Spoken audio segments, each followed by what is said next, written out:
umaga po muli, mga kapatid. Madalas ang buhay ay tungkol sa pagpili. Naniniwala po ba kayo doon? Totoo na may mga bagay sa buhay natin na sinadya at hindi natin kontrolado. Hindi tayo makakapili. Hindi natin pinili kung sino ang ating magulang. Sino ba dito ang ayaw niya kanyang magulang? Buti naman ang kapatid. Ganun din naman, hindi natin pinili, tayong mga magulang, hindi natin pinili yung magiging anak natin. Although, pinili natin kung ilan yung magiging anak. Pero yung iba gusto lalaki pero babae yung lumabas. Yung iba gusto babae pero lalaki yung lumabas. Yung iba gusto pogi pero yung sabihin mas pogi, hindi naman tiyanak. So may mga bagay sa buhay natin na hindi natin kontrolado, hindi natin kayang piliin. Pero malaking porsyento ng bahagi ng ating buhay ay tungkol sa pagpili. Tungkol sa pagdidesisyon. Kapag coffee lover ka, anong pipiliin mo? Black o may cream? May gatas. Kahit dun sa brand pa lang ng coffee, diba? Meron yung Nescafe, Taster's Choice. Para yun sa mga coffee lover. Pag sa palaman naman, merong Lady's Choice. Pag hotdog naman, merong Tender Juicy hotdog. Kids can tell, di ba? Kids tested, mothers approved. Yung isang advertisement ng Philippine Tourism, di ba? Piliin natin ang Pilipinas. So, malaking bahagi ng ating buhay ay pagpili, tungkol sa pagpili. Noong mga bata pa tayo, madalas na ang nagdidikta sa atin, para sa ating mga sarili, yung ating mga magulang. Wala tayong choice, di ba? Ako yung pinakaayaw ko dati, nung bata ako, pero wala akong choice. Pag nagpapagupit ako sa tatay ko, gusto ko trim lang pero ginagawa niya, napupudpud niya yung buko. Napupudpud yung buko. Parang konti na lang, makakalbo na ako Wala akong choice kasi siya may hawak ng gunting. At hindi ko naman siya binabayaran, libre lang naman yun. At saka kasi malikot daw ako, kaya natatagal yung mga pinapantay niya, mas lalo ng pupudpud. Maraming ganun, nung bata tayo, wala tayong choice. Yung magulang natin yung nabili. Hindi naman tayo pa kasi, yung isang bata kasi, hindi pa naman buo yung kapasidad niya para magpasya ng para sa kanya, para sa kanyang sarili. Lalo na sa maraming bagay, lalo na sa mga seryosong bagay, lalo na sa mga bagay na may kaugnayan sa batas. Kaya nga meron tayong konsepto ng legal age. Ano yung legal age? 21. Maglalaki to ito. 18. Pag babae? Hindi yun sa case of gender. It's 18. Pag 18 years old ka na, pwede ka na mag-decide para sa sarili mo. Di ba? At meron ka ng liability sa batas. Unlike pag bata ka, gumawa ka ng krimen, meron tinatawag tayong juvenile delinquent, Sila ay papasok sa juvenile justice system. Hindi sila ikukulong, hindi sila ikukulang. Sila ay i-rehabilitate. Pero kung 18 years old ka na, nasa legal age ka na, meron ka ng liability sa batas. Meron din tayong tinatawag ng age of consent pagdating sa usapin ng karoon ng relasyon, no?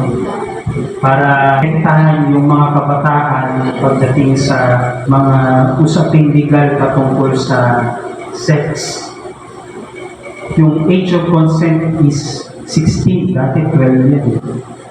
Nakit nila ng 16. So kung 16 years old ka, mga kapatid, pwede ka nang mag-decide. Pero below that, hindi ka pwede mag-decide. It is still your parents. So ganun yun mga kapatid. Nung bata tayo, hindi tayo maka-decide para sa sarili natin. Hindi pa buo kasi yung ating kapasidad para magpasya. Pero nung lumaki-laki tayo, karoon tayo ng isip, kaya na natin magpasya para sa ating sarili. Pero sa usapin ng buhay, hindi naman kailangan umabot ka muna ng 18 para magpasya ka, matuto ka magpasya.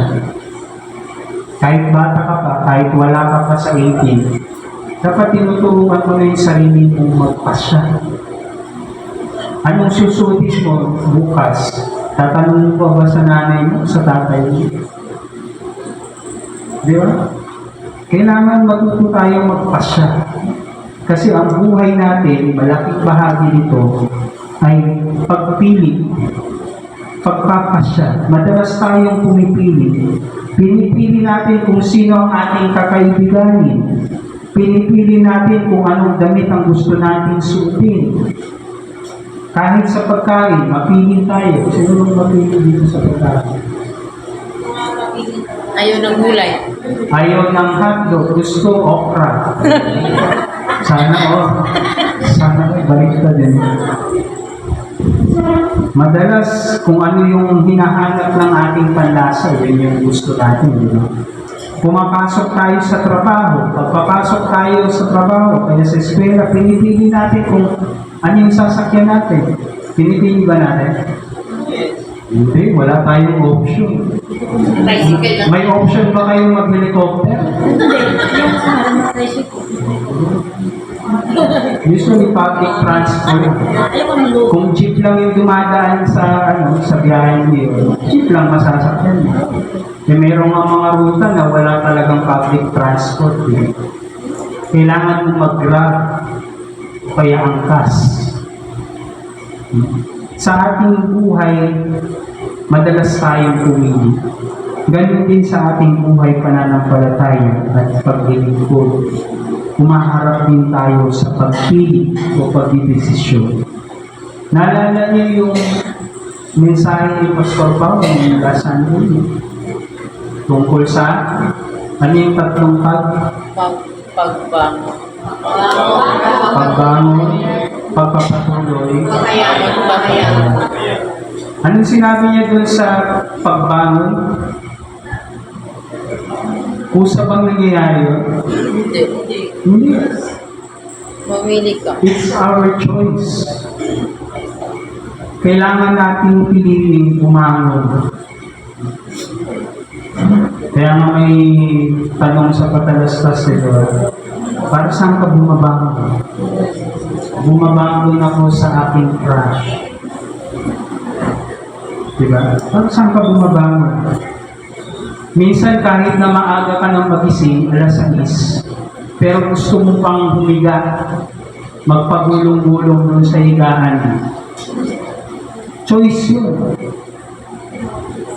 Choice yun. Maaaring naturally, yung body clock natin, ginising tayo alas 6 ng umaga, pero yung pagbangon, choice natin. Ganun din sa ating buhay pananampalataya at paglilingkod. Matapos makapag-settle ng mga Israelita sa Canaan, pagkatapos ng mahabang panahon, mahabang taon ng kanilang paglalakbay mula sa Egypto, sila ay tinipon ni Joshua doon sa Shechem. Lahat ng mga matatandang namumuno, mga tagapangasiwa, mga hukom, at opisyal ng kanilang bayan ay naroon. Ikinuwento ni Joshua kung paano sila pinalaya ng Diyos. Ikinuwento niya kung paano kumilos si Yahweh upang makalaya sila doon sa pagkakaalitin mula sa kamay ng Paraon sa Egypto. At sa dulo ng kanyang talumpati at pagbabalik tanaw sa kanilang kasaysayan bilang isang lahi, sinabi ni Joshua sa mga tao, kaya ngayon, sampahin ninyo si Yahweh at paglingkuran ninyo siya ng buong puso at katapatan. Alisin ninyo ang mga Diyos-Diyos ang dating sinasamba ng inyong mga ninuno sa Mesopotamia at sa Ehipto. Si Yahweh lamang ang inyong paglingkuran. At kung ayaw ninyong maglingkod kay Yahweh, pumili kayo ngayon kung sino ang inyong paglilingkuran. Sabi niya, pumili kayo. Kung ayaw niyo kay Yahweh, pumili kayo.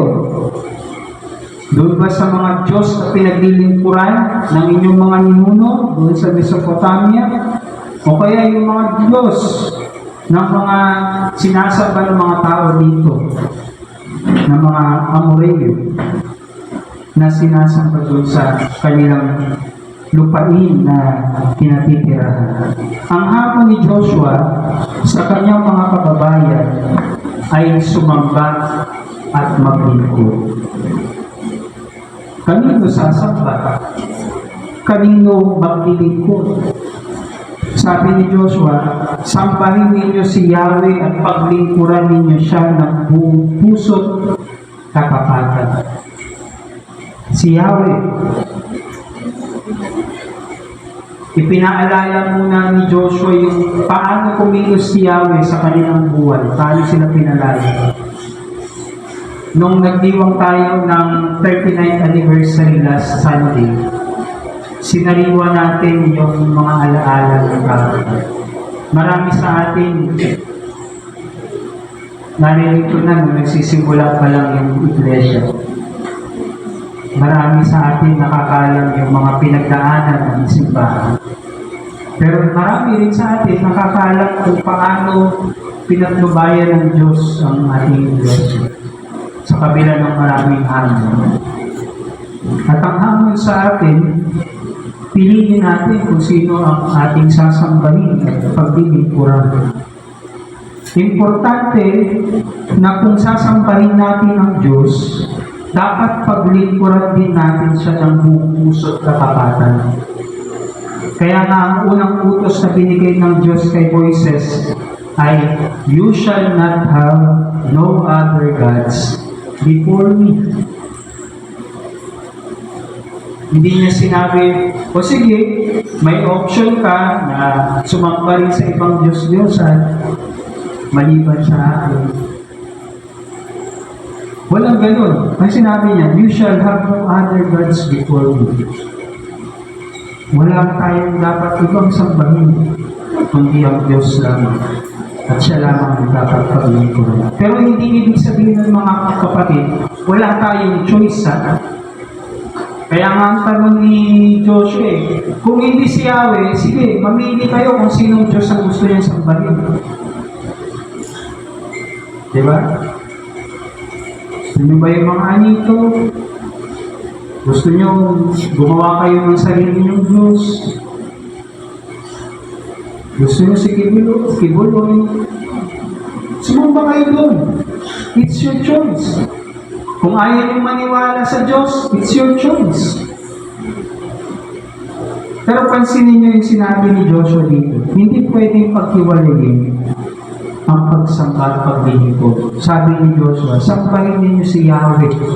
Sambahin at paglingkuran. Hindi pwedeng magpahiwalay mga kapatid. Maraming mga Kristiyano ang giliw na umaawit ng papuri at pagsamba sa Panginoon. Pero hindi mo makikita sa paglilingkod. Maraming Kristiyano ganun. Gusto lang mag-bless sa worship. Pero wala silang pag-ako ng responsibilidad. wala silang pagtugon sa tawag ng Diyos ng paglilingkod. Matagal nang sumasamba ang mga Israelita kay Yahweh, subalit ang hamon ay dapat patuloy sa bawat saling-lahi. Ang hamon sa kanila ay lakipan ng paglilingkod ang kanilang taus-pusong katapatan, ang kanilang pagsamba. Ano ba ang paglilingkod, mga kapatid? Ano bang ibig sabihin ng paglilingkod? Ang paglilingkod ay tumutukoy sa gawa ng mga tao, ng bayan ng Diyos, ng kanyang iglesia para sa Diyos. Ang paglilingkod ay pagsalamin sa pananampalataya at pagsamba. Hindi natin pwedeng sabihin na, mahal kita, Panginoon. Pero bingi tayo sa tawag ng paglilingkod. Hindi tayo nagiging tapat doon sa ating sinasabi. Hindi tayo nagiging tapat doon sa ating inaawit. Sabi ni Joshua, ngunit para sa akin at sa aking sambahayan, kay Yahweh kami paglilingkod. Nung araw din na yun, hinamon niya yung mga Israelita. Mamili kayo kung sino yung inyong sasambahin. Pero sinabi niya rin sa kanilang kalagitnaan na, basta ako, kami ng aking pamilya, ng aking sambayan, kay Yahweh kami maglilingkod. Hindi niya siniraan, hindi niya inaway. Ayaw niya kay Yahweh, sige. Pero binigyan sila ng option. Binigyan sila ng choice. Kay Yahweh sila maglilingkod. At ang naging tugon ng mga tao sa hamon ni Joshua ay, hindi namin magagawang talikuran si Yahweh at maglingkod sa ibang Diyos.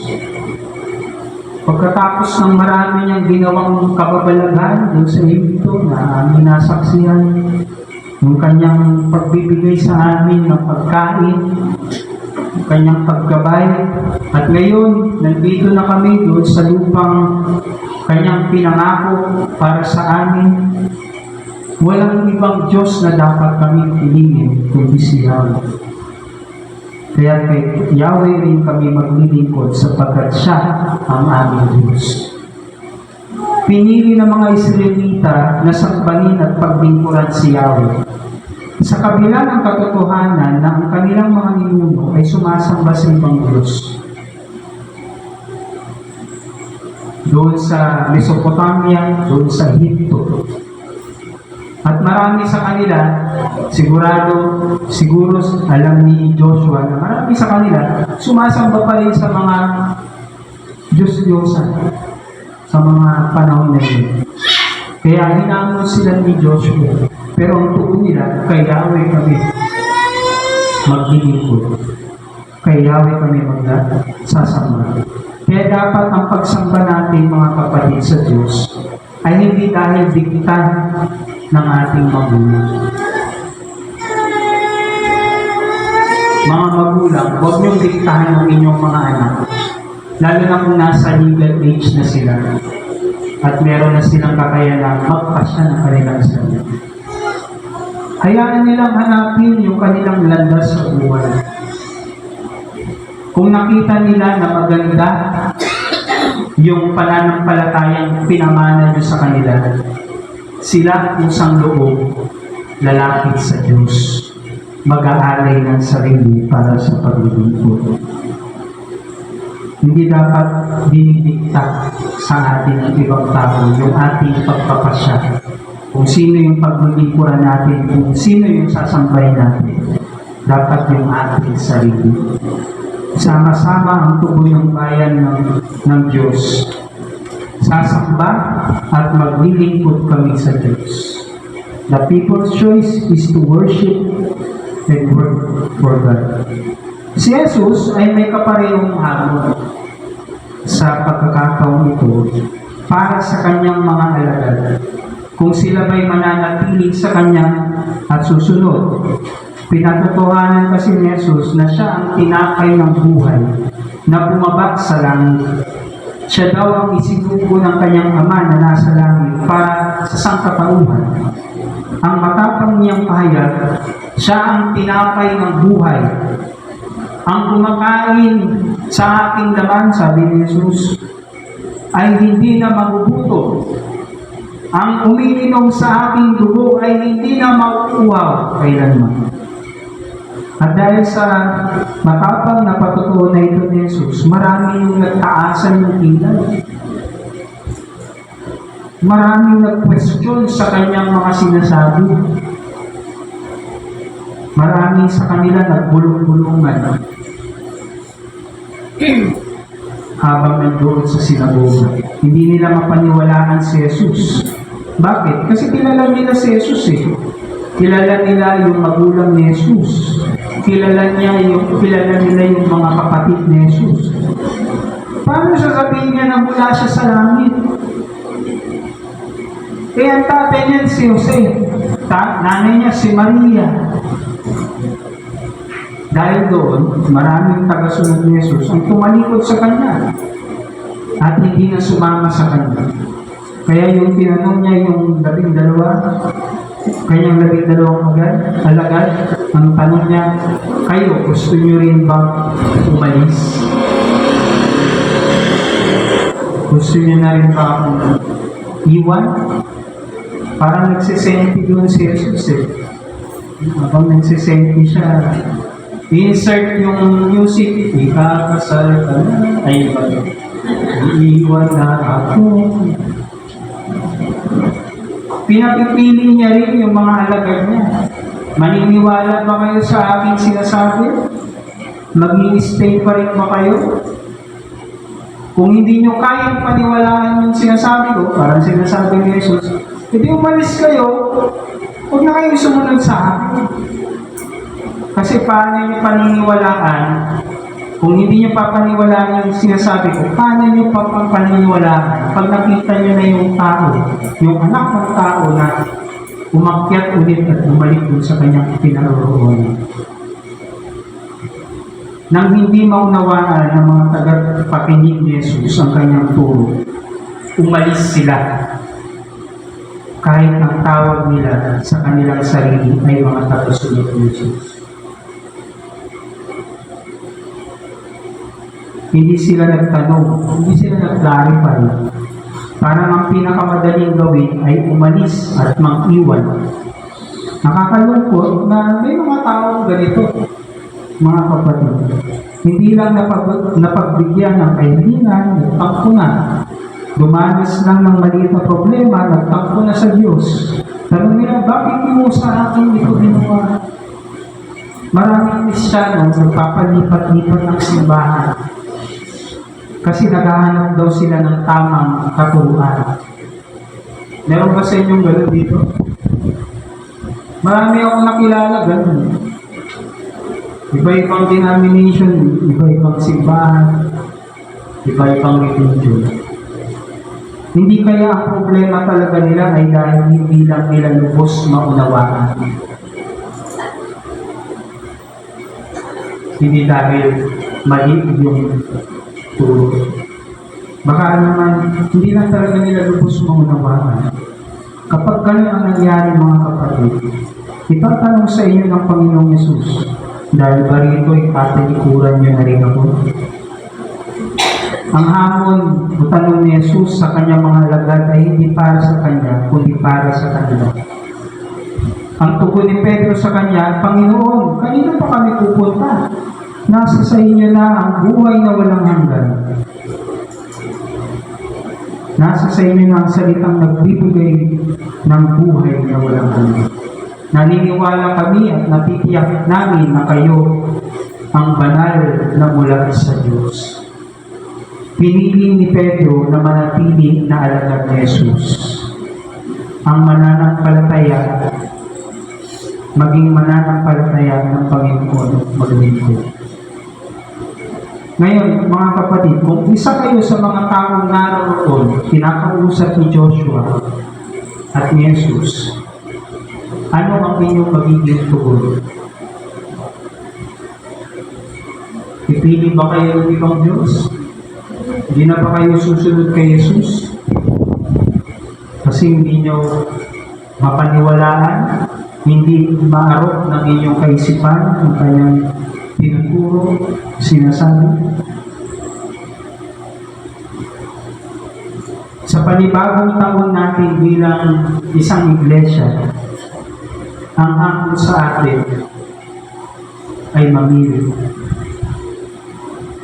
Mananatili ba tayo sa Diyos na ating sinasamba at pinapanampalatayanan? O mamimili na tayo ng iba? Mananatili ba tayo sa iglesia ito? O lilipat na tayo sa iba? Gusto ko doon sa presko, yung may aircon. Malambot yung upuan. Yung pwede kang bumigahin. Ganun ba ang gusto natin? Kasi ang hamon sa ating mga kapatid, magpasya tayo sa ating mga sarili. Hindi dahil nakasanayan, hindi dahil dinikta ng magulang, magpasya tayo mga kapatid. Alam niyo bakit pinagpapasya ng Diyos, hinahayaan ng Diyos na magpasya tayo ng sarili? Kasi mas nagiging totoo yung ating pananampalataya at paglilingkod. Ayaw ng Diyos yung napipilitan. Hindi niya tayo ginawa na parang robot. Kasi kung hindi tayo niya binigyan ng kakayanan para magpasya ng sarili, dapat hindi niya tayo binigyan ng utak at ng puso. Pero dahil binigyan niya tayo, malaya tayong mamili. Pero sino ang pipiliin natin? Kanino tayo maglilingkod? Usually, pag namimili tayo, pinipili natin yung the best. Tama? Sino bang the best sa atin? Sino ang Diyos na papaniwalaan natin? Kasi kung siya yung the best para sa atin, dapat makita sa ating buhay. Makita sa ating priority, sa set of priority natin. Hindi siya dapat yung laging nag-iisang tabi. Ang pagpili sa Diyos hindi madali. Kasi nangangailangan ng pagsasakripisyo. Hindi siya katulad ng pagpili ng pagkain. Mamimili ka instant o fresh. Doon ka na sa fresh. Basta meron kang pera. Di ba? Doon ka na sa fresh. Pero hindi ganun kadali ang pagpili sa Diyos. Kailangan mo magsakripisyo. Kailangan mo mag-alay ng sarili. Kung ang Diyos na ating sinasamba ngayon ay pipiliin niyo pa rin na sambahin at paglingkuran. Sino sa inyo ang pipiliin pa rin ng Diyos na sambahin at paglingkuran? I assume yung iba na hindi tumaas, hindi. Baka meron na kayong ibang Diyos na gustong paniwalaan. Kung pinipili nyo ang Diyos na paglingkuran, sambahin, sino dito gustong sumali sa online prayer meeting sa Wednesday? Sino dito sasali sa CRO Monthly Fellowship? Sino dito sasali sa Bible study kung sakali mag-start tayo ng Bible study? Yun ang hamon sa atin, mga kapatid. Kung pipiliin natin ang Diyos na sambahin, kailangan pag-alayan natin siya ng panahon, ng lakas. Maraming challenges ang maging alagad ng Diyos. At sa panahon natin ngayon, naghahanap pa rin si Jesus ng magiging alagad niya on full-time capacity. Hindi lang every Sunday follower of Jesus. Kundi every day. Kailangan natin ialay ng buo ating sarili paglilingkod kung pipiliin natin ang Diyos.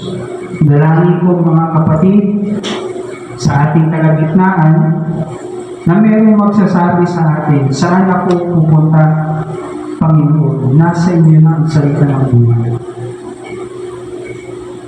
Panalangin ko sa ating mga kapatid sa kalagitnaan natin na yun, mayroong magsasabi, iniaalay ko, O Diyos, ang aking buhay sa pagsamba sa iyo at paglilingkod. UCCP Area 9, 39 years na tayo. Pipiliin pa rin ba natin ang Diyos? Siya pa rin ba ang ating paglilingkuran? Nawa sa loob ng nakalipas na 39 na taon, ang kanyang katapatan at kabutihan sa atin, ang siyang mag-udyok sa atin para piliin pa rin ang Diyos. Sumainyo ang kagalakan at pagpapalan ng Diyos.